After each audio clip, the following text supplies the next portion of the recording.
The locomotive's whistle pierced the desert air as it ground to a halt at the small station of Willow Creek, Arizona Territory. The year was 1886, and the afternoon sun blazed mercilessly over the dusty platform where a handful of people waited. Among them stood Eliza Brighton, her traveling dress wrinkled from the long journey, her hands trembling as she clutched a worn carpet bag containing all her worldly possessions. She had come so far, 2,000 miles from Ohio, answering an advertisement for a mail-order bride. The photograph in her pocket showed a man named Thomas Hartley, a rancher who had promised her a new life in the West. Her heart hammered against her ribs as she scanned the small crowd for the face from the photograph. "Miss Brighton?" a voice called out, rough and uncertain. Eliza turned to see a stocky man with weathered features approaching. His eyes, small and calculating, swept over her from head to toe, and she watched as his expression shifted from anticipation to disappointment, then to something resembling anger. "Mr. Hartley?" she asked, though she already knew. This man looked nothing like the photograph he had sent. "You don't look like your picture," he said bluntly, his lips curling in distaste. The photo showed a much younger woman, prettier too. The words struck her like a physical blow.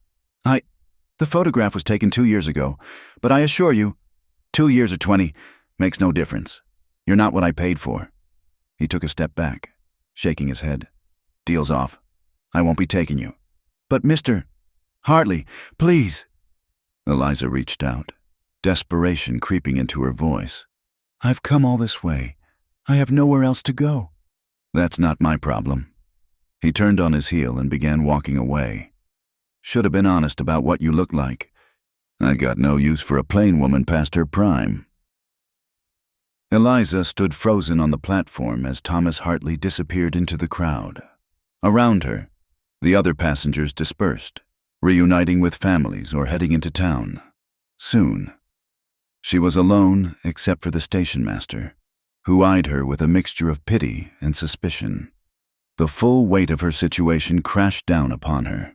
She had spent every penny on the train ticket. There was no going back to Ohio. Nothing waited for her there anyway. Her father had been hanged for murder 3 years prior, killed in a dispute over land rights while drunk. Her mother had died of yellow fever in their shabby cabin shortly after, leaving Eliza truly alone in the world. She sank onto a wooden bench, her legs suddenly unable to support her. The sun beat down mercilessly, and dust devils danced across the empty street beyond the station. This was supposed to be her new beginning, her escape from the shame and poverty that had haunted her in Ohio. Instead, she found herself stranded in a harsh, unfamiliar land with no money, no connections, and no hope. "Ma'am, you all right?" Eliza looked up to see the station master, an elderly man with kind eyes beneath bushy brows. "The next train east don't come for 3 days," he said gently. "You got somewhere to stay?" She shook her head, unable to form words past the lump in her throat. The old man sighed. "Town's not too friendly to strangers. Especially—" He trailed off, but she understood. "Especially women alone, women with no money or connections. There's a boarding house on 3rd Street, but Mrs. Kilpatrick will want payment up front." "I have nothing," Eliza admitted, the words barely a whisper, from across the dusty main street. Sheriff Caleb Moore watched the scene unfold. He'd been leaning against the post outside his office, observing the arrival of the afternoon train as was his habit. He'd seen the mail-order bride step off. Word traveled fast in a town like Willow Creek, and everyone knew Tom Hartley was expecting a woman from back east. He'd also seen Hartley reject her and leave her stranded. Caleb was a man who kept to himself, had done so for the 10 years since Mary's death. At 43, he'd grown comfortable in his solitude, preferring the silence of his empty house to the whispers that still followed him through town. But something about the woman's quiet despair stirred an unwelcome emotion in his chest. He crossed the street with measured steps, his spurs jangling softly against the packed earth. The station master looked relieved to see him. "Sheriff Moore," the old man said. "This here's Miss Brighton," Eliza supplied, rising unsteadily to her feet.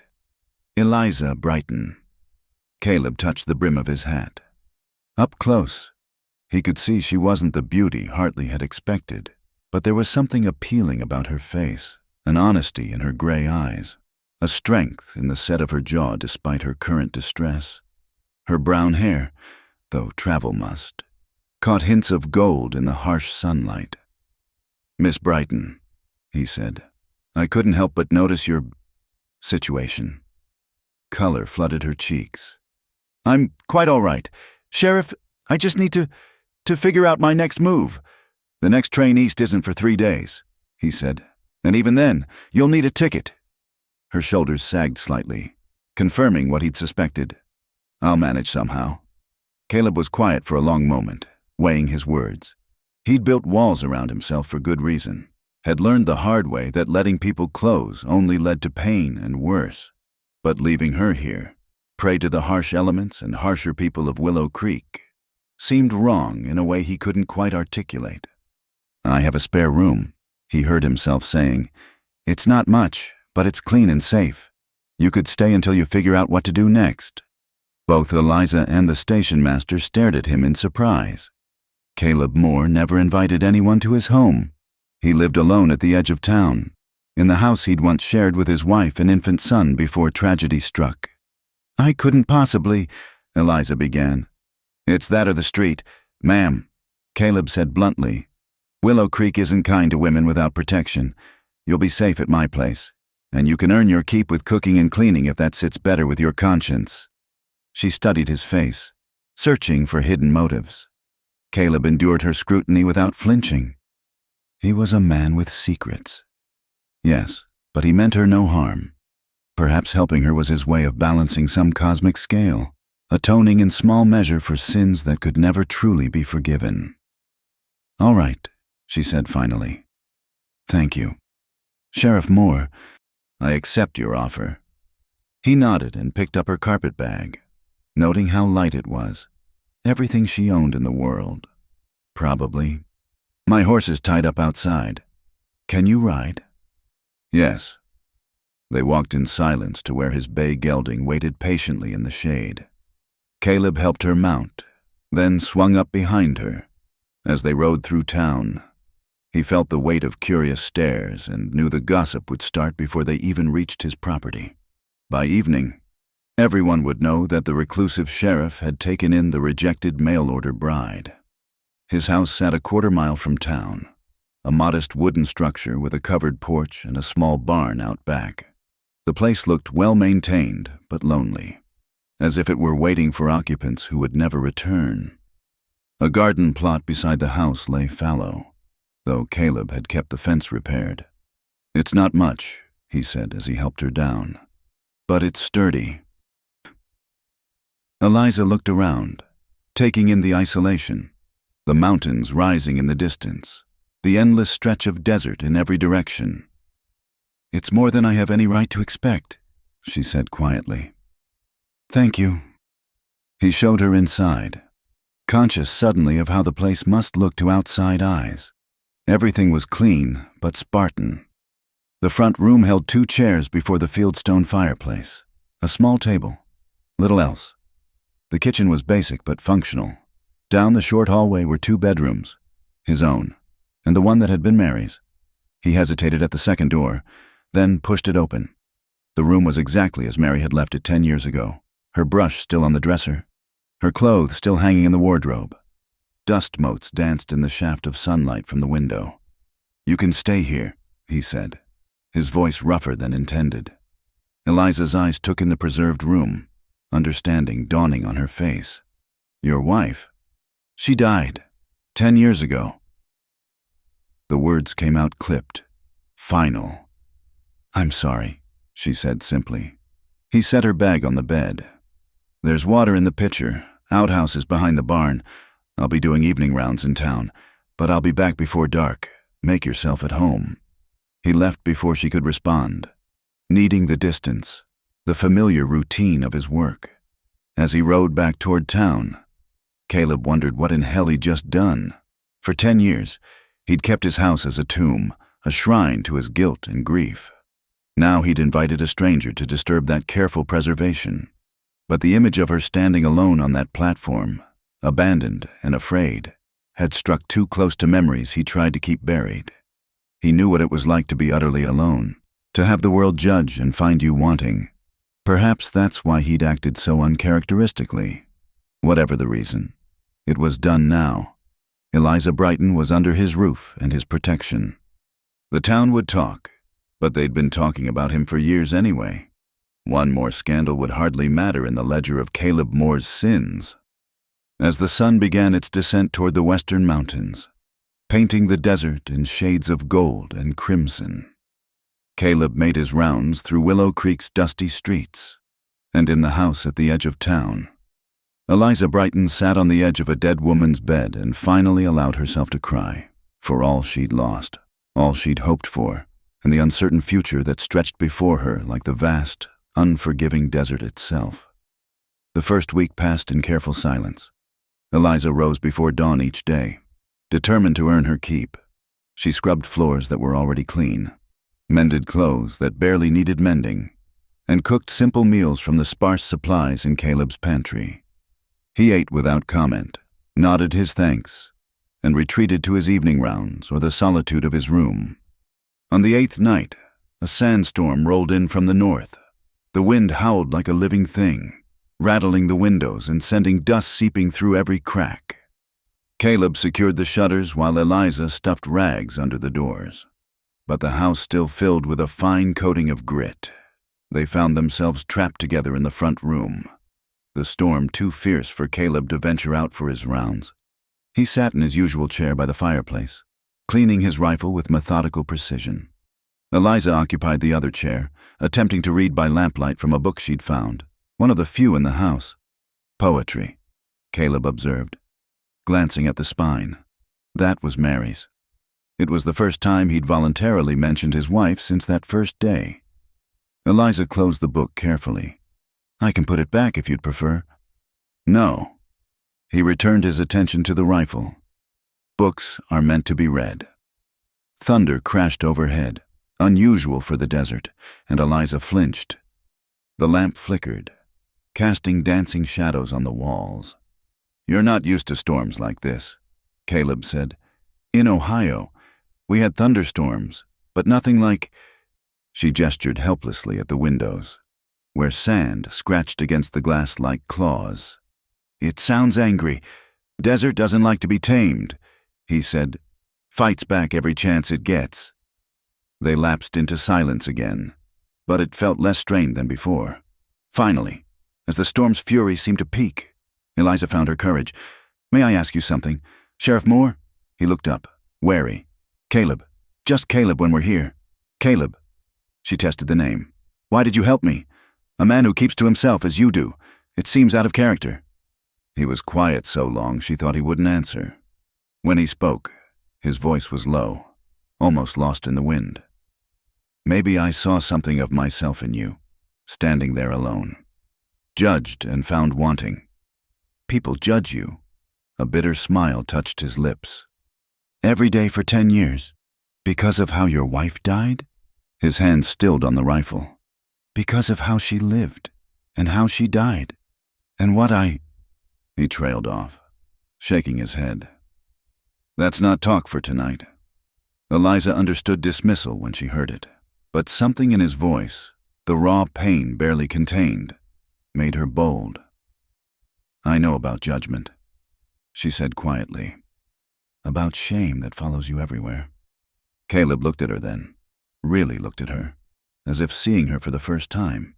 "My father was a drunk," she continued, the words pouring out like water through a broken dam. "Not always. When I was young, he was different, kind, even, but after we lost the farm to the bank, after we moved to that awful little cabin, the whiskey got hold of him." She stared into the fire, remembering. "He got into an argument with our neighbor, Mr. Garrett, over water rights. Such a stupid thing, a creek that barely ran except in spring. But Papa was drunk, and when Garrett threatened to go to the law," she swallowed hard. "Papa hit him with a shovel.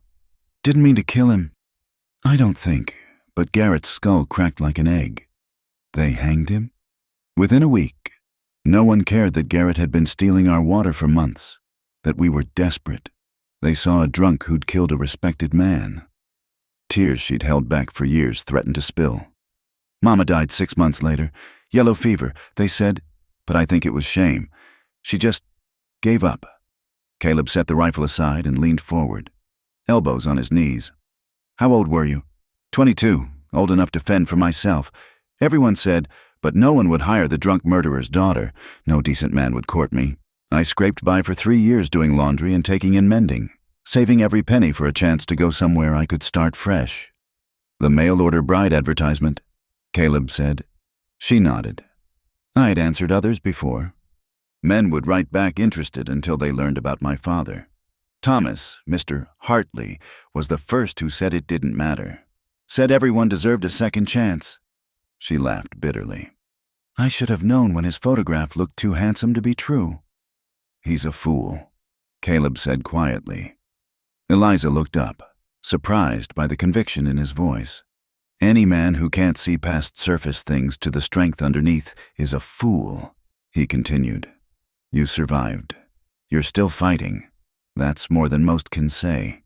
You don't know me well enough to say that. I know you've been here a week and haven't complained once. Haven't asked for anything beyond what I offered.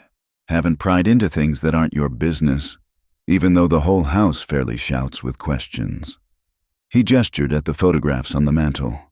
The closed doors, the woman's touches still evident throughout the house. That tells me enough. The wind gusted harder, and somewhere outside, something metal crashed against wood. They both started, then settled back as the house proved sturdy enough to withstand the assault. Everyone has things they want to hide, Caleb said eventually, echoing words from that first sandstorm. Things they've done or haven't done. Things that eat at them in the dark hours. Even you? Especially me. He stood abruptly, moving to the window to peer out through a crack in the shutters. Storm's letting up some. Should blow itself out by morning. Eliza recognized the deflection but didn't push. He'd given her more tonight than in all the previous days combined. I should turn in, she said, rising. Eliza? She paused at the hallway entrance. He'd never used her given name before. For what it's worth, he said without turning from the window. I think you would have made Hartley a good wife. His loss. Heat flooded her cheeks. Thank you, she managed. In her room, she still thought of it as Mary's room. Eliza sat on the bed and listened to the storm. Through the walls, she could hear Caleb moving about, the creak of floorboards marking his restless path. She wondered what ghosts haunted him. What secrets made him pace like a caged animal when he thought no one could hear? The next morning dawned clear and still, the storm having blown itself out as Caleb predicted. Eliza emerged to find him already outside, shoveling sand from the porch. Together, they worked to clear away the storm's debris, falling into an easy rhythm that surprised them both. As the days passed, their evening conversations became routine. The topic stayed safe. Books, the weather, town gossip Caleb heard on his rounds, but underneath ran a current of understanding. Two damaged souls recognizing something familiar in each other. Eliza began to notice things about Caleb she'd missed before. The way he always checked the windows and doors before retiring, as if securing them against more than just the elements. How he sometimes stared at nothing, lost in memories that carved deep lines around his mouth. The careful way he maintained everything in the house, except Mary's room, which remained untouched, a shrine to something Eliza couldn't quite understand. She found the drawings by accident while cleaning his room. He'd finally given her permission after 2 weeks of her asking. They were tucked in a drawer beneath some shirts, pencil sketches on yellowed paper. Most were of Mary, capturing a beautiful woman with laughing eyes and dark hair, but others were darker, violent even. Sketches of a man's face contorted in pain, of hands wrapped around a throat, of a figure lying still on the ground. Eliza quickly returned them to their hiding place, but the images stayed with her. Whatever had happened to Mary, it was more complex than a simple accident or illness. And Caleb's guilt ran deeper than ordinary grief. That night, she couldn't meet his eyes across the dinner table. He noticed, of course. Caleb Moore noticed everything. "Something troubling you?" he asked as she cleared the dishes. "No, She hesitated, then forced herself to look at him. "I'm fine, just tired." His gray eyes studied her, and she had the unsettling feeling he could see straight through her pretense. But he merely nodded and retreated to his chair by the fire. Later, as she lay in bed listening to coyotes howl in the distance, Eliza wondered if she should be afraid. She was living with a man who drew pictures of violence, who isolated himself from the world, who carried secrets that had driven him to the edges of society.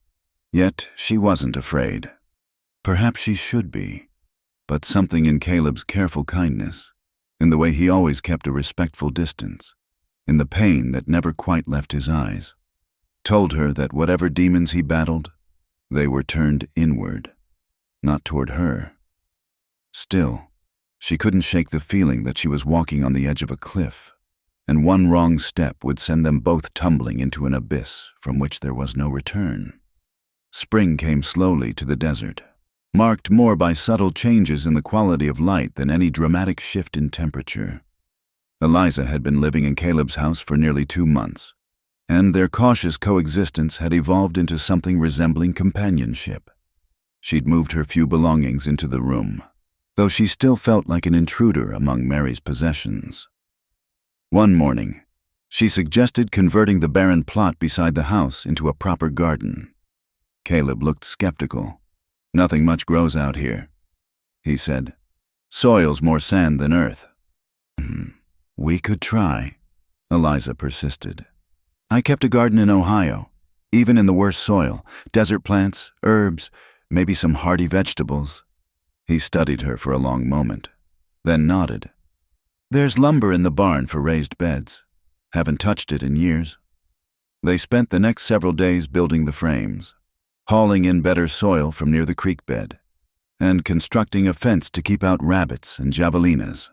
It was hard work under the strengthening sun, but Eliza found joy in the simple act of creation, of coaxing life from the unforgiving land. Caleb worked alongside her, saying little but demonstrating a competence with tools that spoke of a man who'd once taken pride in building things. Sometimes she caught him almost smiling as they fit boards together or drove stakes into the hard ground. One evening, as they sat on the porch admiring their handiwork, Eliza noticed Caleb sketching in a small notebook. He'd taken to carrying it lately, capturing scenes from their daily life, the garden taking shape, the mountains at sunset, her hands working in the soil. "You're talented," she said, leaning closer to see. "Did you study somewhere?" "Self-taught." He didn't pull the notebook away, allowing her to see his work. Started as something to do during quiet nights on patrol. He paused. Became a way to hold on to things. "May I?" She gestured at the notebook. He hesitated, then handed it over. She flipped through carefully, seeing sketches of the town, of horses, of landscapes. Then she reached a portrait of herself, drawn while she wasn't aware, showing her kneading bread with flour dusting her cheeks. The detail was extraordinary, capturing not just her features but something of her spirit, the concentration in her eyes, the strength in her hands. "Caleb," she breathed. "This is beautiful." He shifted uncomfortably. "Just lines on paper." "No." She looked up at him, their faces suddenly close in the gathering twilight. "It's how you see me, and no one's ever seen me like this." Their eyes met and held.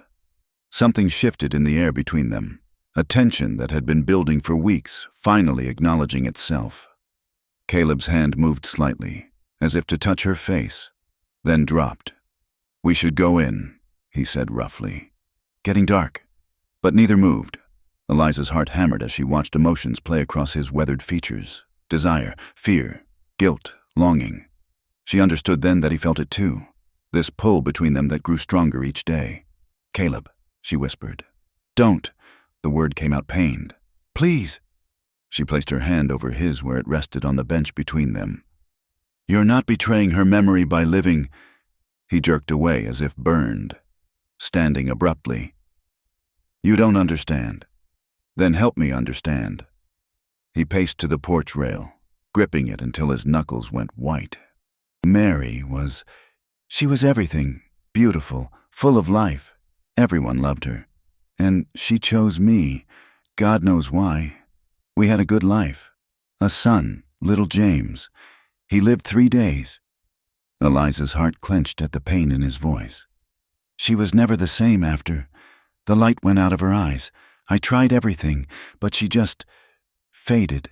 Started taking long walks in the desert. Started meeting with... He stopped. Someone else? Eliza guessed gently. Robert Hayward. Owned the bank. Smooth talker. Everything I wasn't. I found out later they'd known each other before. Back east. Maybe she'd loved him all along.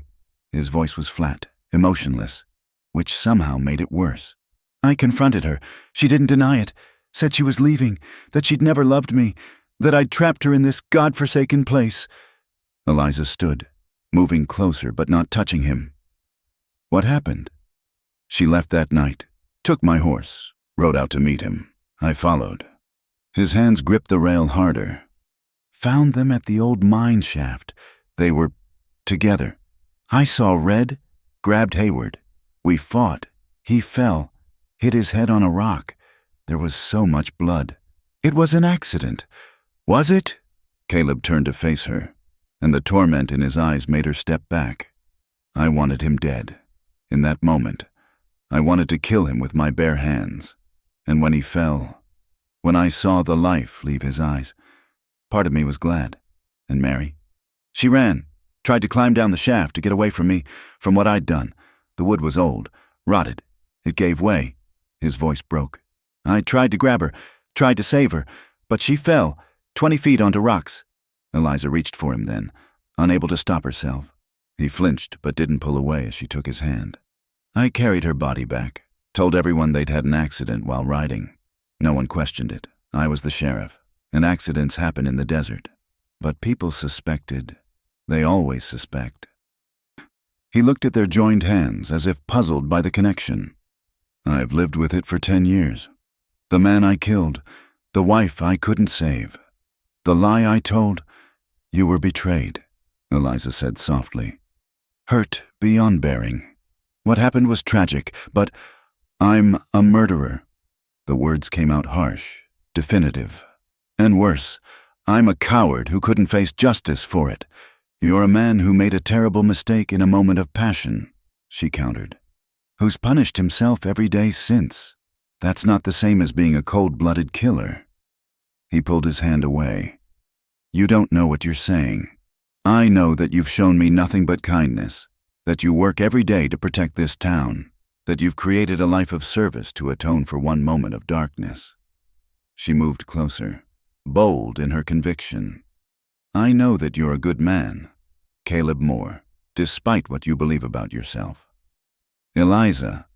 She silenced him by placing her fingers against his lips. I see you, she said. Not the tragedy, not the guilt. You.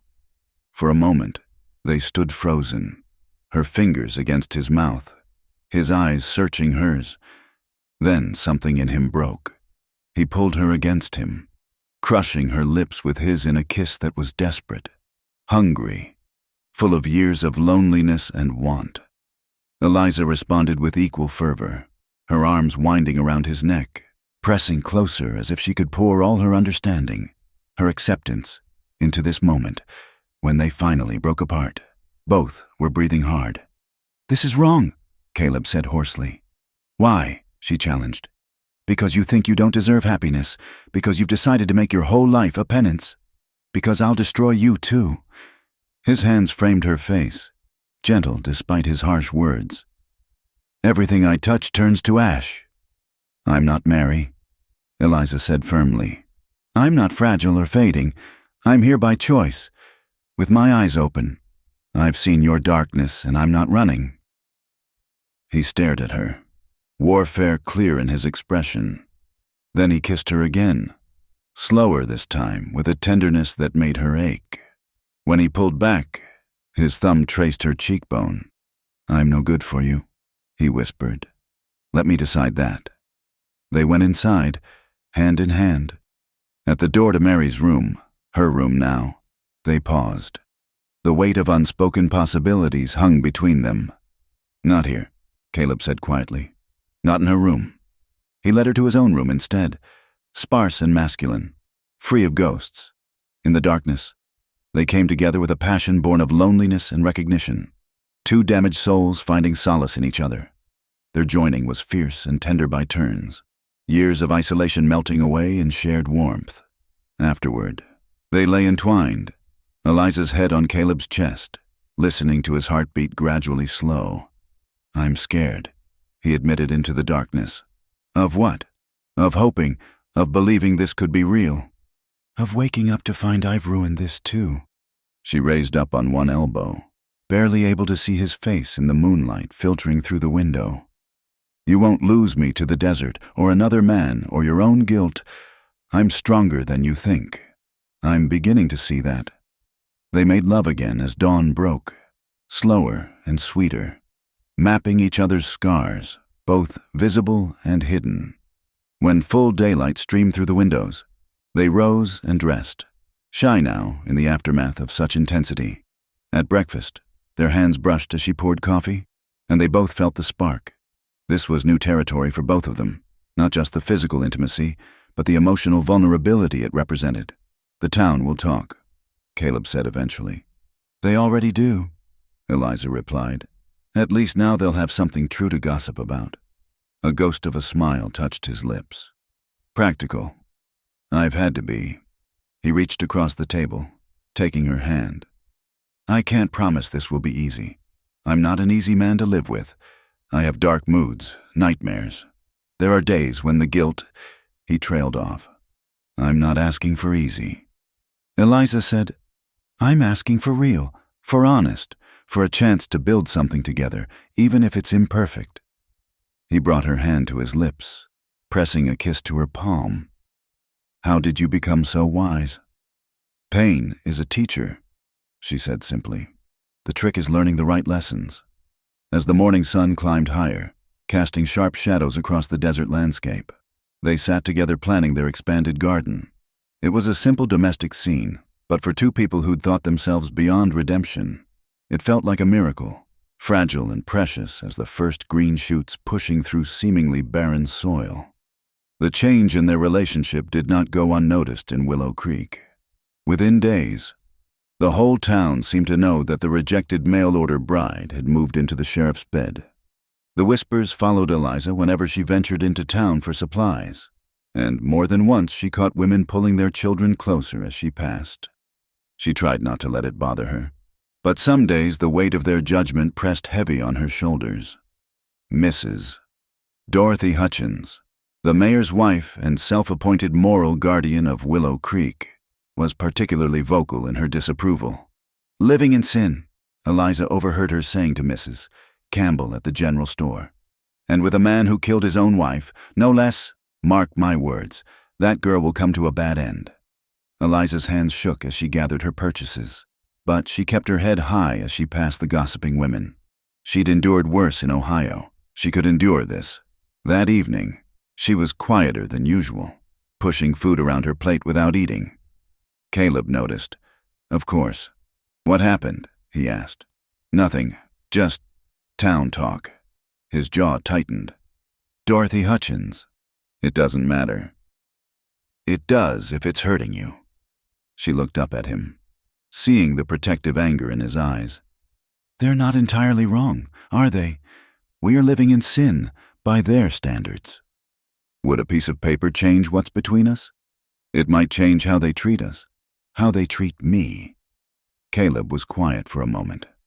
"Is that what you want? Marriage?" The question hung between them, loaded with implications. They'd been together barely a month. In the normal course of things, it would be far too soon. But nothing about their situation was normal.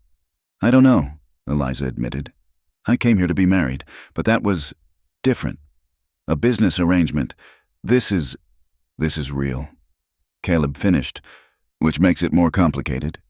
They let the subject drop, but it lingered in the air like smoke from a distant fire. The situation came to a head 3 days later. Eliza was tending the garden when Ray Kinney appeared at the gate. She recognized him, a troublemaker who'd been in and out of Caleb's jail for drunk and disorderly conduct, theft, and starting fights.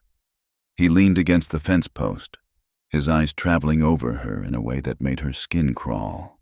Well, he drawled. The sheriff's woman, out here all alone. The sheriff will be back soon, Eliza said, not looking up from her weeding. Sure he will. Ray pushed through the gate, uninvited. Heard you were supposed to marry Tom Hartley. Guess you figured out quick that sharing the sheriff's bed was a better deal. Please leave. Oh, don't be unfriendly. He moved closer, and she could smell the whiskey on him. Just wondering what you got that tamed old Caleb. Must be something special under that plain dress. Eliza stood, gripping the hoe tightly. Get out, now. Or what, you'll hit me with that? He laughed. Go ahead. Give me an excuse to get my hands on you. See what the fuss is about. The lady asked you to leave.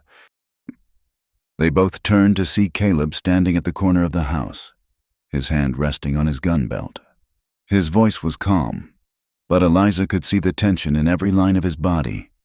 Sheriff, Ray said, not moving. Just having a friendly chat with your woman. Get off my property, Kinney. Public property, ain't it? You being a public servant and all? Caleb moved faster than Eliza had ever seen him move. One moment he was by the house, the next he had Ray by the throat, slamming him against the fence. You come near her again, Caleb said, his voice low and dangerous. You so much as look at her wrong, and I'll bury you so deep in the desert they'll never find the bones. Understand? Ray's face was turning purple. He managed a nod, and Caleb released him. The man stumbled back, coughing. You're crazy, Ray gasped. Everyone knows it. Killed your wife. And now you'll kill this one too when she steps out of line. The change in Caleb was instantaneous and terrifying. He drew back his fist and struck Ray with such force that the man flew backward, landing hard in the dirt. Then he was on him, fists flying, each blow precise and brutal. Caleb! Eliza dropped the hoe and ran to them. Caleb! Stop! But he didn't seem to hear her. His face was twisted with rage, and Ray's blood splattered with each impact. She'd never seen this side of him, the violence he kept so carefully controlled now unleashed in all its fury. Caleb, please! She grabbed his arm. And finally, he paused, looking at her with eyes that didn't quite focus. He's not worth it. Please! Slowly, awareness returned to his face. He looked down at Ray, unconscious and bloody beneath him. Then at his own hands, knuckles split and red. He stumbled back, horror replacing rage. He stared at Eliza, and she saw fear in his eyes, fear of himself, of what she'd witnessed. Without another word, he turned and strode toward the barn. Eliza knelt beside Ray, checking his breathing, alive, though he'd need a doctor. She ran for help, and soon several townspeople arrived to carry Ray to Doc Morrison's. Their looks as they took in the scene, the blood, her pale face, Caleb nowhere to be seen, spoke volumes. She found Caleb in the barn, sitting on a hay bale with his head in his hands. His knuckles were still bleeding, but he didn't seem to notice. I'm exactly what they say I am, he said without looking up. A violent man, a killer. You were protecting me. I nearly beat him to death. He raised his head, and the self-loathing in his eyes made her heart ache. You saw the truth, the rage that lives in me, the same rage that killed Robert Hayward. Ray Kinney is a bully and a drunk who threatened me, Eliza said firmly. You defended me. Yes, you went too far, but... There's no but. He stood abruptly. This is who I am. Eliza, this is what I've been trying to protect you from. Stop it. Her voice came out sharper than intended. Stop deciding what I can and can't handle. Stop pushing me away because you're scared. You should be scared. He turned to face her fully. You saw what I'm capable of. I saw a man with human flaws. A man who loses control when someone he cares about is threatened. She moved closer. I'm not running. Caleb, maybe you should. The words hung between them like a challenge. Eliza felt anger rise in her chest. Clean clarifying anger. You want me to run? Fine, but not because I'm scared of you. She poked him in the chest. I'll run because I'm tired of you deciding you know what's best for me. Because I'm tired of you wallowing in self-pity instead of trying to be better. His eyes widened at her vehemence. You think you're the only one with darkness inside? She continued. You think I don't have rage? When my father was hanged, when my mother died, when Thomas Hartley looked at me like I was worthless, you think I didn't want to hurt someone? The difference is, I chose not to let it define me. It's not the same? No, it's not. But the principle is, you can spend the rest of your life letting one terrible moment define you, or you can try to be more than your worst mistake. She took his bloody hands in hers. I've seen who you can be, Caleb, the gentleman who sketches beauty, who builds gardens, who makes love like the world is ending and beginning all at once. That's who you are too. He stared at their joined hands, her small, pale fingers wrapped around his larger, damaged ones. What if I hurt you? What if you don't? She squeezed gently. What if we actually get to be happy? I don't know how to do that anymore. Then we'll learn together. That night, after she'd cleaned and bandaged his hands, after Ray Kinney had been patched up and warned never to come near them again, they lay in bed holding each other. Caleb was unusually quiet, and she could feel the tension in his body. I need to tell you something, he said into the darkness. About Mary, about that night. Eliza waited, sensing this was important. After she fell, she was still alive, broken, dying, but alive. She asked me, his voice caught. She asked me to tell her mother she was sorry, asked me to forgive her, and I couldn't. I held her while she died, and I couldn't say the words. Oh, Caleb, I let her die without forgiveness. What kind of man does that make me? Eliza thought carefully before answering. A human one, a hurt one, not a monster, just a man in unbearable pain. I've never told anyone that. Thank you for trusting me with it.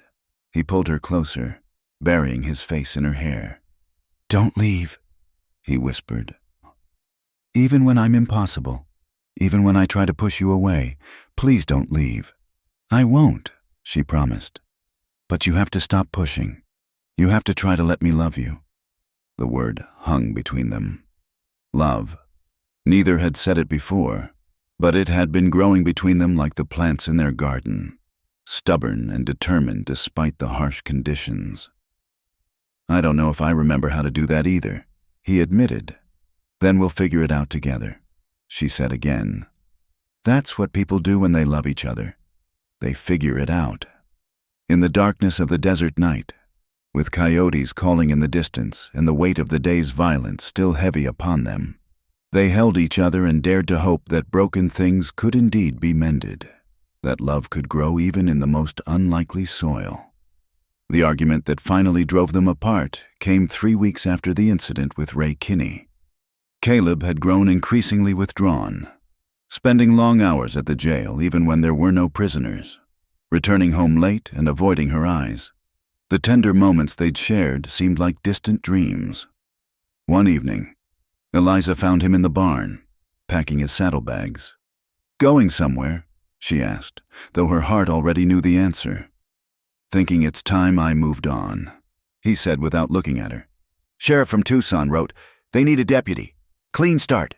A clean start. She tasted the bitterness of the words. Without me. You could find someone better.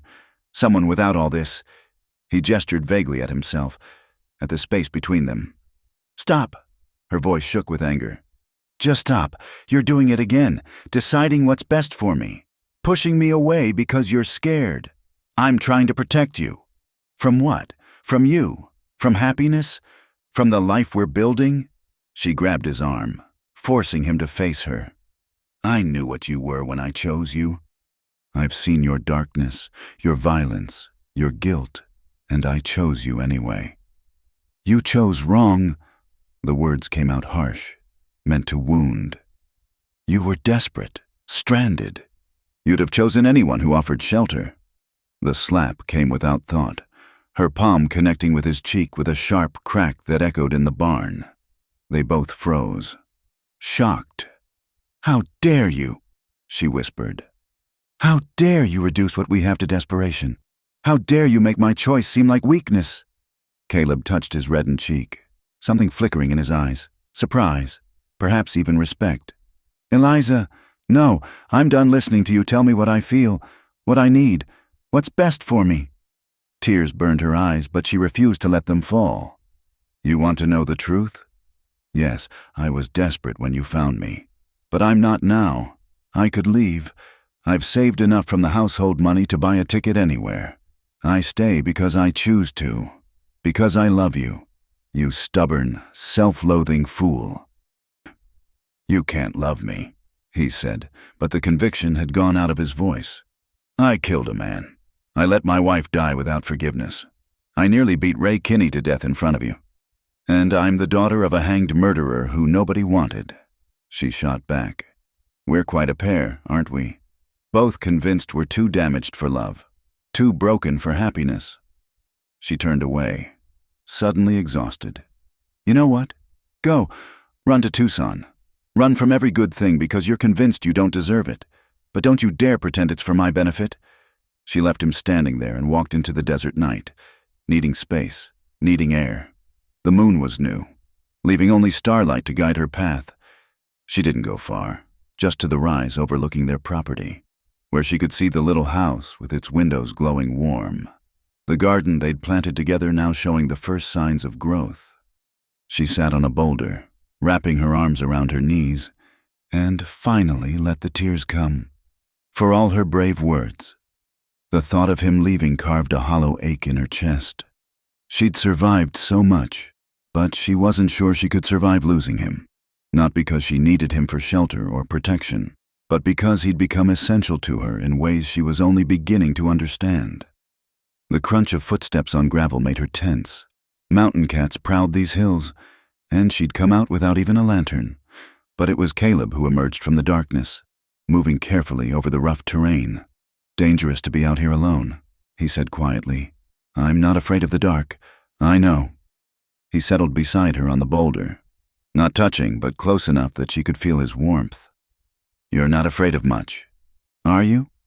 "I'm afraid of plenty," she admitted. "But I learned young that being afraid doesn't mean you stop living." They sat in silence, looking out over the desert landscape silvered by starlight. Finally, Caleb spoke. "My whole life, I've been the responsible one, the steady one. Even as a boy, I was the one who took care of things, solved problems, protected people." He picked up a small stone, turning it over in his fingers. "Then I failed to protect the one person who mattered most. Worse, I became the danger she needed protecting from." "Mary made her choices too," Eliza said softly. "I know. Took me 10 years to see that, but I know. Doesn't change what I did." He threw the stone into the darkness.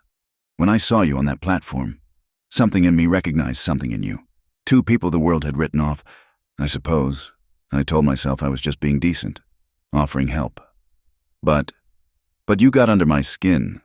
Your strength, your refusal to be pitied, the way you looked at my sketches like they were something special." He turned to her then. "Do you know you're the first person to see those drawings who didn't flinch? They're beautiful. Even the dark ones, they're honest. Like you." His hand found hers in the darkness. "I'm scared.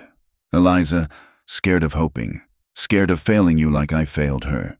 Scared that the violence in me will surface again." "It might," she said simply. "We're human. We fail. We hurt each other. We make mistakes. But we also forgive. We try again.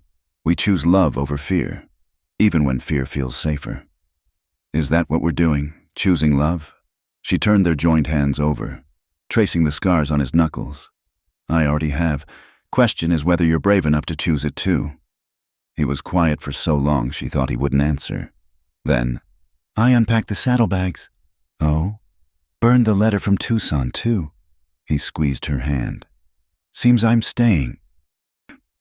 "Because you're choosing to, or because you think you should?"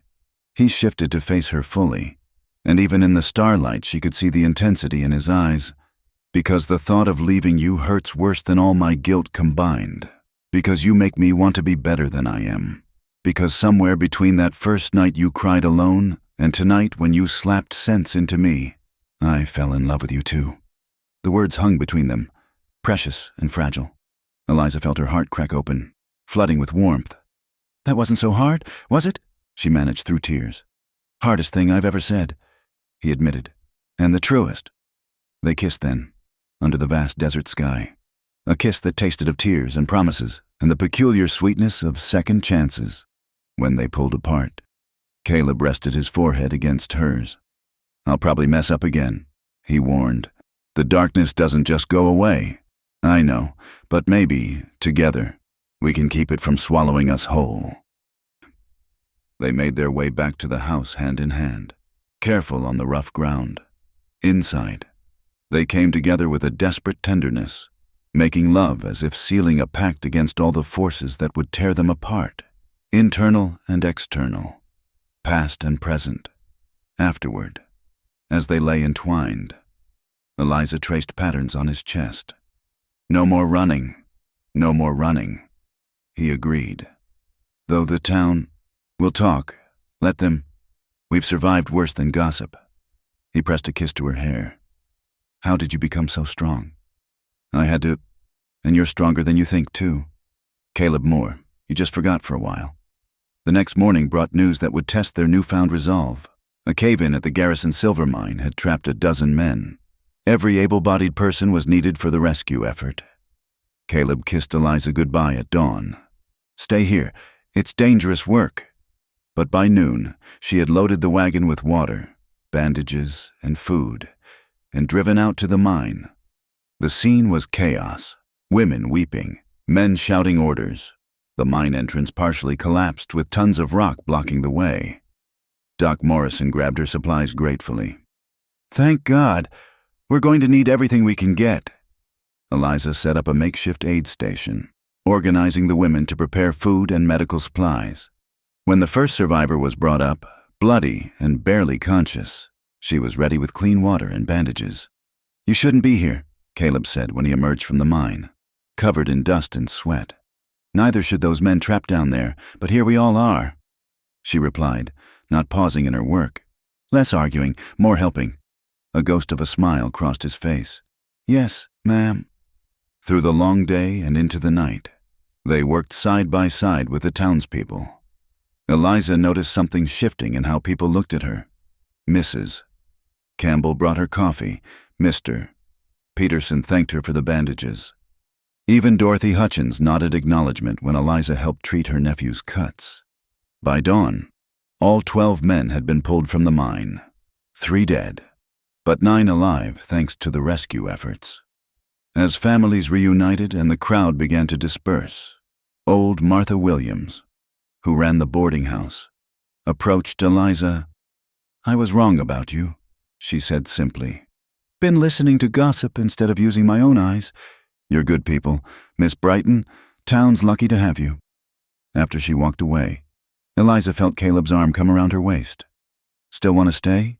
he asked quietly. Even knowing it'll always be hard, she leaned into him, exhausted but oddly content. The best things usually are. As the sun rose over the mountains, painting the desert in shades of gold and rose, they stood together among their neighbors, no longer outsiders looking in, but part of the imperfect, complicated tapestry of Willow Creek. It wasn't the new beginning Eliza had imagined when she'd stepped off that train months ago, but it was real, and it was theirs. And that was enough. The small church at the edge of town stood silent in the desert night, its whitewashed walls glowing faintly under the stars. Eliza pushed open the heavy wooden door, seeking solace in the quiet sanctuary. She'd been unable to sleep, her mind churning over the letter she'd found while cleaning. Caleb's half-finished resignation, dated 3 weeks ago, but never sent. She knelt in a back pew, not really praying so much as trying to untangle her thoughts. The click of footsteps made her turn. Reverend Michael Thornton, an elderly man with kind eyes behind wire spectacles, approached with a lantern. "Miss Brighton," he said gently. "Troubled souls often find their way here in the small hours." "Reverend?" She shifted to make room as he sat beside her. "I didn't mean to disturb." "You didn't. I was awake, preparing Sunday's sermon." He studied her face in the lamplight. "Would it help to talk?" She hesitated, then found herself pouring out the story, not just the recent struggles, but everything. Her father's hanging, her mother's death, the rejection at the train station, Caleb's rescue, their unexpected love, his constant battle with guilt. The Reverend listened without interrupting, his weathered face showing no judgment. When she finished, he was quiet for a long moment. "I've known Caleb Moore for 15 years, he said finally. "Married him and Mary right here in this church, baptized their son, brief as his life was, buried them both. He blames himself for everything. I know. He came to me after it happened, wild with grief and guilt. Confessed the whole truth about Hayward, about Mary, about his role in their deaths." The Reverend sighed. "I told him then what I believe now. God judges the heart, not just the action. And Caleb's heart, for all its darkness that night, is fundamentally good." He doesn't believe that. "No. He's chosen to be his own harshest judge, serving a life sentence he imposed on himself." He turned to face her fully. "Until you came along. I don't know if I'm helping or making things worse. He still talks about leaving, about protecting me from himself. May I share something with you?" At her nod, he continued, "After Mary died, Caleb attempted to take his own life. I found him in the desert with his service revolver, ready to end it all. Do you know what stopped him?" Eliza shook her head. "A rattlesnake bit his horse. The animal was dying, suffering terribly. Caleb spent the next hour trying to save it, forgot entirely about his own plans. When the horse finally passed, he wept like a child. Then he holstered his gun and went back to work." The Reverend's eyes were distant with memory. "He told me later that watching that animal fight so hard to live made him ashamed of his own cowardice. He's never mentioned he wouldn't. But from that day, he threw himself into protecting others, every person he's saved, every crime he's prevented. It's been his way of earning the right to keep breathing." He placed a gentle hand on her shoulder. "Then you arrived. For the first time in a decade, I've seen him want to live, not just survive." Tears slipped down Eliza's cheeks. "Sometimes I think I'm not enough, that love isn't enough to heal wounds that deep. Love alone? Perhaps not, but love combined with patience, understanding, and the daily choice to keep trying, that can work miracles." He smiled. "I've seen it more times than I can count in my 60 years of ministry. He's so convinced he'll hurt me that the violence in him will surface again. We all carry violence within us. Child, the capacity for great harm lives alongside the capacity for great good. The measure of a man isn't the absence of darkness, but what he chooses to do with it." He stood, joints creaking. Caleb chose to channel his into protecting others. Now he's learning to accept protection in return. From you. As they walked toward the door, the Reverend paused. "There's something else. Something I've never told him. The night Mary died, I spoke with her mother back east. She said Mary had been planning to leave for months, that Hayward had promised to take her to San Francisco. The tragedy might have happened regardless of Caleb's actions. But he'll never believe that. No, the guilty heart clings to its guilt like a drowning man to driftwood, afraid that letting go means drowning in something worse." He patted her hand. "But you're teaching him to swim instead." Eliza walked home through the pre-dawn darkness, her mind clearer. She found Caleb awake, sitting at the kitchen table with coffee and his sketchbook. "Couldn't sleep either?" she asked. He looked up, and she saw the worry in his eyes. He'd noticed her absence. "Where were you?" "Church. Talking to Reverend Thornton." His expression grew guarded. "About?" "About you, us, everything." She sat across from him, reaching for his hand. "He told me about the snake-bitten horse." Caleb went very still. "He had no right. He had every right. He loves you, has been watching you punish yourself for 10 years. She squeezed his fingers. "You saved that horse's life by ending its suffering. You've saved dozens of people since. When do you save yourself? I don't deserve. Stop. Her voice was firm. That's not your decision to make anymore. I choose you. The town is starting to choose you. Did you see how they looked at us after the mine rescue? Even Reverend Thornton chooses you. The only one not choosing you is yourself. He pulled his hand away, standing abruptly. You don't understand. Then help me understand. She rose too, facing him across the table. Stop shutting me out every time we get close to real healing. I'm not Mary. I'm not fragile. I won't run to another man or fall down a mine shaft. I'm here, fighting for us, and I need you to fight too. What if I can't? The words came out broken. What if this is all I am? A man going through the motions, pretending at life. She moved around the table, taking his face in her hands. Then we pretend together until it becomes real. That's what courage is. Caleb, acting as if you believe until belief finally comes. He crumbled then, pulling her against him, burying his face in her hair. I'm so tired, he whispered. Tired of hating myself, tired of being afraid, tired of pushing away the only good thing in my life. Then stop, she whispered back. Just stop. They stood holding each other as dawn broke through the windows, painting the kitchen in soft gold. Finally. Caleb pulled back enough to look at her. Marry me, he said suddenly. Eliza blinked. What? You deserve more than whispers and judgment. You deserve a man who claims you publicly, proudly. He cupped her face. I may not deserve you, but I want to spend my life trying to— Will you marry me, Eliza Brighton? You're not asking because of what people think. I'm asking because I love you. Because I want to wake up every morning knowing you chose to stay. Because I want to build a real life with you, not just survive in the shadows of the old one.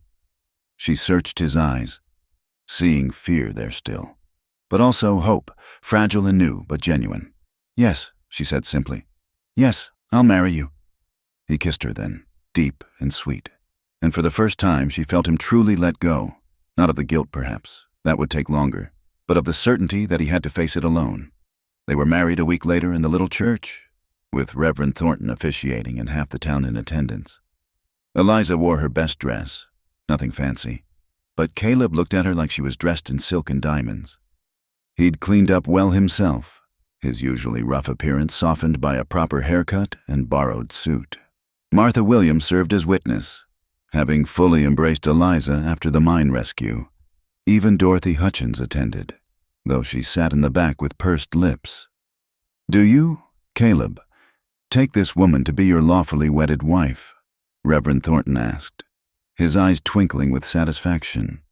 I do, Caleb said, his voice strong and clear. Do you, Eliza, take this man to be your lawfully wedded husband? I do. Then by the power vested in me by God and the territory of Arizona, I pronounce you husband and wife. As they kissed, a cheer went up from the assembled crowd. Walking back down the aisle as Mrs. Caleb Moore, Eliza felt something settle in her chest. Not just love or happiness, but belonging. This harsh land and its complicated people had become home. At the small reception in the church hall, she overheard Mr. Peterson talking to Caleb. About time you let yourself be happy. Sheriff, Mary would have wanted that. Eliza held her breath, waiting for Caleb's response. After a pause, he said quietly, I'm beginning to believe that. It wasn't absolution. That would take time, perhaps a lifetime, but it was a start. And as Eliza took her husband's hand for their first dance as married folk, she thought about what Reverend Thornton had said about miracles being daily choices.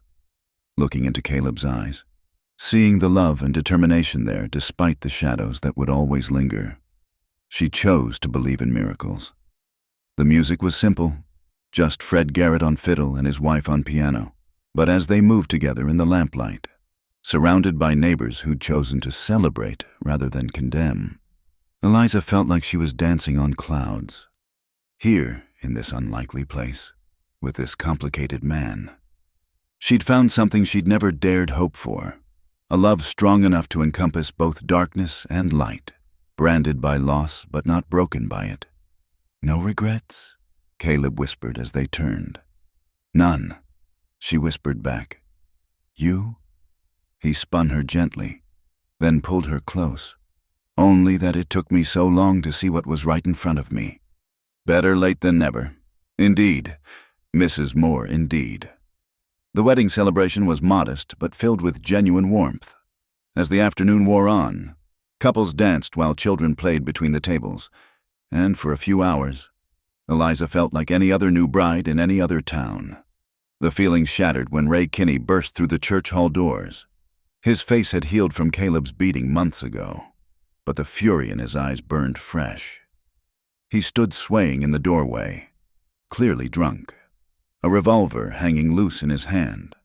Well, he slurred. The murderer's wedding.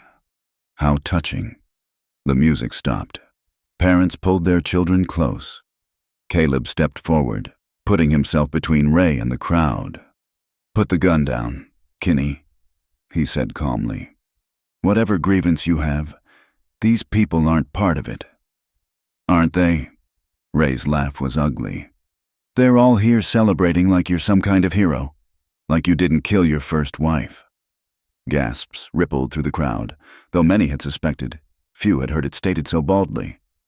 "Ray, you're drunk," Doc Morrison said. "Come with me. Let's get you sobered up." "Stay back, Doc." Ray waved the gun wildly. "I got something to say, and you're all going to hear it." Eliza moved to stand beside Caleb, ignoring his gesture to stay back. If this was to be their reckoning, they'd face it together. 10 years ago, Ray continued, voice rising. Sheriff Moore here killed Robert Hayward, beat him to death with his bare hands. Then his wife conveniently fell down a mine shaft. He focused on Caleb with bloodshot eyes. "You thought you buried that secret with them, didn't you?" "I've never denied what happened," Caleb said quietly. "I've lived with it every day since. Living pretty well. Seems to me, got yourself a new wife, respect of the town, while Robert Hayward rots in the ground." "Robert Hayward was your cousin," Martha Williams said suddenly. "That's what this is about." Ray's face twisted. "He was family, only family I had after my parents died. He took care of me, and this bastard murdered him over a woman who didn't even want him." The crowd stirred uneasily. Eliza felt the mood shifting, old suspicions rising. She squeezed Caleb's hand, feeling the tension in his body. "Tell them," Ray demanded. "Tell them all how you killed him." Caleb was silent for a long moment. Then, to Eliza's surprise, he spoke. "Yes, I killed Robert Hayward. Found him with my wife at the old Garrison mine. We fought. He hit his head on a rock. And yes, God help me. In that moment, I was glad." The confession hung in the air like smoke. Some of the women covered their mouths. A few men shifted uncomfortably. "And Mary?" Ray pressed. "Tell them about Mary." "Mary tried to climb down the shaft to get away. The old wood gave way. I tried to save her, but—" Caleb's voice broke slightly. "I failed. I've been failing her memory ever since by not turning myself in." "Caleb?" "No," Eliza whispered, but he continued. "I let people believe it was an accident because I was a coward, because I thought the town needed me as sheriff more than it needed the truth. I was wrong." He looked at the assembled faces, some shocked, some sympathetic, some hardening with judgment. "I've carried this for 10 years. Ray's right about that much." "So you admit it," Ray said triumphantly. "You're a murderer.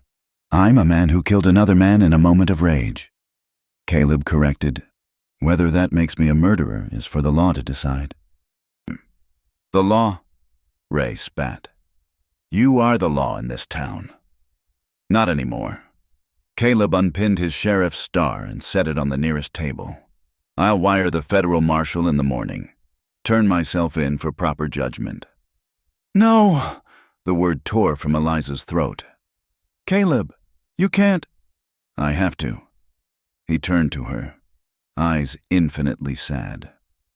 "You said it yourself. I can't heal until I stop running from this. Maybe it's time." Ray seemed thrown by this turn of events. He'd clearly expected denial, not confession. The gun wavered in his grip. "That's not enough," he said finally. "You gotta pay now. For Robert, for lying all these years." He raised the gun. pointing it at Caleb's chest. Eliza moved without thinking, stepping in front of her husband. Around them, women screamed and men shouted, "Move, woman!"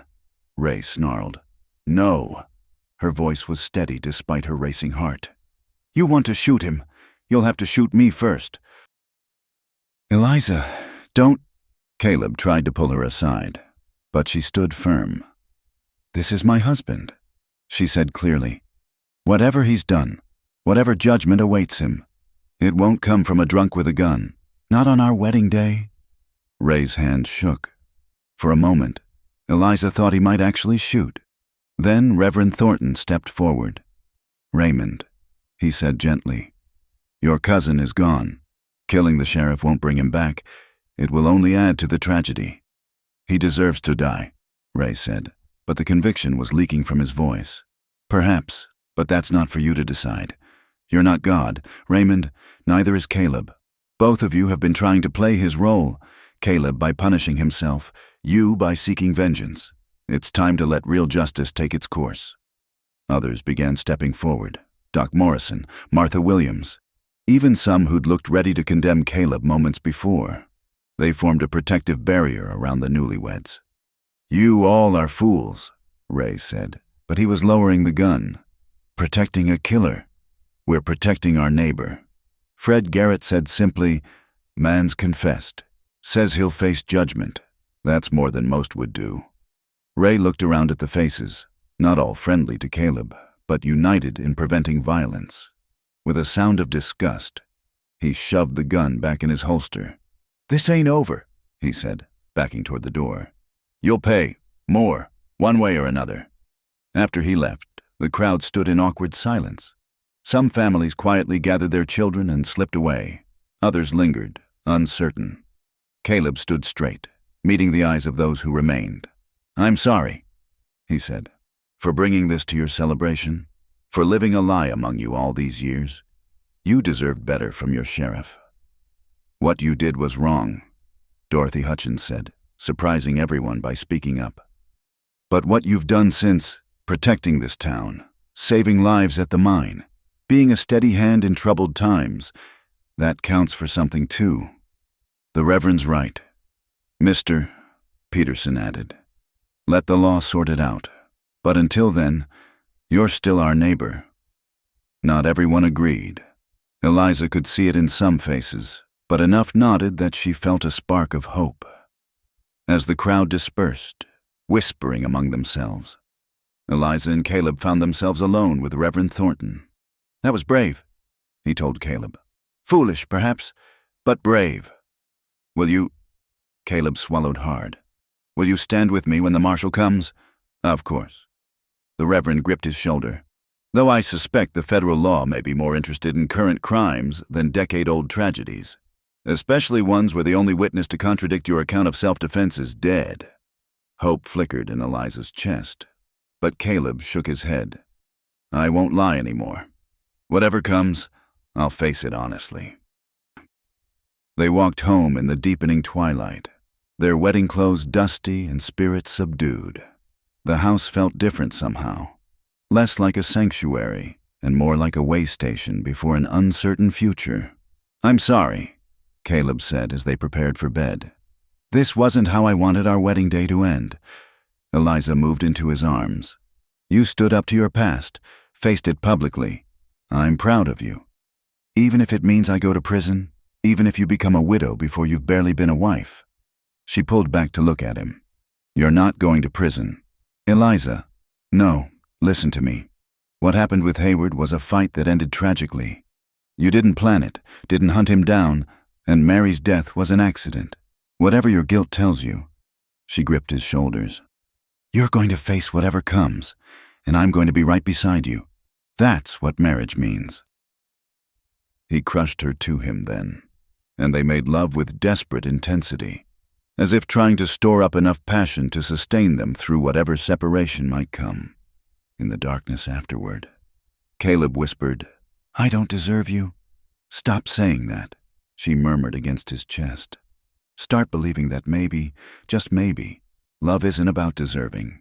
It's about choosing each other, again and again, especially when it's hard. Then I choose you, he said. Today, tomorrow, always. And I choose you. Outside, a coyote howled at the rising moon, and the desert wind whispered secrets to the stars. Inside their small house, two people who'd found each other at the broken edges of their lives held tight and chose to believe that morning would come, bringing with it the possibility of redemption. Not from the past, perhaps, but from the prison of perpetual self-punishment. The federal marshal would come. Questions would be asked. Judgment of some kind would be rendered. But for tonight, they were simply Caleb and Eliza Moore, bound together by love and determination to face whatever dawn might bring. The federal marshal arrived 3 weeks later, a weathered man named Thomas McKenna, who'd seen enough frontier justice to surprise him little. He set up in the town council building, interviewing witnesses with methodical precision. Caleb had spent the time getting his affairs in order, preparing Eliza for the possibility of his imprisonment or worse. On the morning of his testimony, Eliza helped him dress in his best clothes. Her hands trembled only slightly as she fixed his collar. "Whatever happens," she said, "I'll be waiting." The hearing was held in the church, the only building large enough to hold all who wished to attend. Marshal McKenna sat at a table in front, his expression unreadable. Caleb sat facing him, with Eliza directly behind in the first pew. "State your name for the record." McKenna began. "Caleb Benjamin Moore." "And you've served as sheriff of Willow Creek for how long?" 12 years. "Tell me about the night of August 15th, 1876. Caleb's voice was steady as he recounted everything, discovering Mary's affair, following her to the mine, the confrontation with Robert Hayward. He laughed when he saw me. Caleb said Mary had never loved me, that she'd been his from the start. Said I was a fool who couldn't satisfy a woman. I lost my temper. You struck him? Yes, we fought. He was younger, stronger, but I had rage on my side. At some point, he fell backward. His head hit a rock. Caleb's voice dropped. I heard the crack, saw the blood, knew immediately he was gone. And your wife? She ran from me, tried to climb down the old shaft to escape. The boards were rotten. They gave way under her weight. His composure finally cracked. I reached for her. Our fingers touched, but I couldn't hold on. She fell 20 feet onto rocks. Was she alive when you reached her? Briefly. She asked me to forgive her. Asked me to tell her mother she was sorry. He met the marshal's eyes. I couldn't speak, couldn't forgive her. She died thinking I hated her.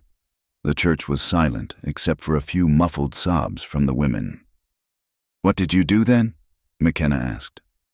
I panicked, moved Hayward's body to make it look like he'd fallen too. Brought Mary home, claimed they'd both died in a riding accident at night. I was the sheriff. People believed me. McKenna made notes. Any witnesses to contradict this account? None living. I see. The marshal looked up. Mr. Moore, do you understand that what you've described could be construed as either manslaughter in the heat of passion or murder? Depending on interpretation. I understand. And you're willing to accept whatever judgment I render? I am. McKenna called other witnesses. Reverend Thornton testified to Caleb's character and decade of service. Doc Morrison confirmed the injuries were consistent with Caleb's account. Martha Williams spoke of his dedication to the town. Even Dorothy Hutchins grudgingly admitted he'd been a good sheriff. Then Ray Kinney took the stand, still nursing his grudge. He's a killer, Ray insisted. Murdered my cousin in cold blood. Were you there? McKenna asked. No, but... Then you're speculating. Next witness. To everyone's surprise, Thomas Hartley asked to speak. The rancher who'd rejected Eliza stood awkwardly before the crowd. Don't know much about what happened 10 years ago, he said. But I know Sheriff Moore took in a woman I'd wronged. Could have taken advantage. Her being desperate and all. Instead, he gave her shelter, respect, and eventually his name. Man who does that ain't all bad. Whatever else he's done. After all testimony concluded, McKenna stood. This is a complex case. A man admits to killing another in a fight over a woman, his own wife. The death might have been accidental, might have been intentional in the moment. Only God and Mr. Moore know the truth of his heart that night. He paced before the assembled crowd. However, I must consider several factors. First, this occurred a decade ago, with no witnesses to contradict Mr. Moore's account. Second, by all testimony, he's served this community faithfully since, saving multiple lives. Third, he came forward voluntarily when he could have remained silent. McKenna turned to Caleb. "Mr. Moore, please stand." Caleb rose, and Eliza could see his hands shaking slightly. "In the matter of Robert Hayward's death, I find insufficient evidence to prove murder rather than manslaughter in the heat of passion. Given the circumstances, discovering your wife's infidelity, the verbal provocation, the fight that ensued, a jury would likely be sympathetic. Additionally, the statute of limitations for manslaughter in the territory has passed." A murmur ran through the crowd. "However," McKenna continued, "you did falsify evidence and lie to authorities. For that, you could face charges. But again, given the time elapsed and your service record, I'm inclined to let the past remain buried." Ray Kinney shot to his feet. "That's not justice." "Sit down, Mr. Kinney." McKenna's voice was steel. "Justice isn't vengeance. It's balance. This man has punished himself for 10 years, served his community, and finally found the courage to confess. Sending him to prison now serves no one." He focused on Caleb again. "Mr. Moore, I'm rendering no charges against you. However, I recommend you step down as sheriff. Let someone else carry that burden while you focus on the future rather than the past." Caleb's legs seemed to give out. He sank onto the bench as the crowd erupted in mixed reactions. Eliza was at his side instantly, arms around him as he shook with released tension. "It's over," she whispered. "It's finally over." Later, as they walked home through the spring evening, Caleb seemed dazed. "I thought for certain. You thought you deserved the worst possible outcome," Eliza finished. "Maybe it's time to accept that grace exists, even for you." He stopped walking, turning to face her. "How do I do that? How do I just move forward? The same way we've been doing, one day at a time, together." She touched his face. "You're not sheriff anymore, just Caleb Moore, private citizen. What do you want to do with that freedom?" He considered. "Expand the garden, maybe raise horses. I'm good with them. Build that extra room you mentioned." His hand moved to her still flat belly. "For when we need it." Eliza's eyes widened. "How did you—" "You've been sick in the mornings, tired in the afternoons. Either you're ill, which you'd have told me, or—" He smiled, the first real smile she'd seen in weeks. "When were you planning to tell me?" "Tonight I wanted to wait until after." She gestured vaguely at the town behind them. "I wasn't sure if you'd be here to—" He pulled her close, burying his face in her hair. "A baby," he whispered.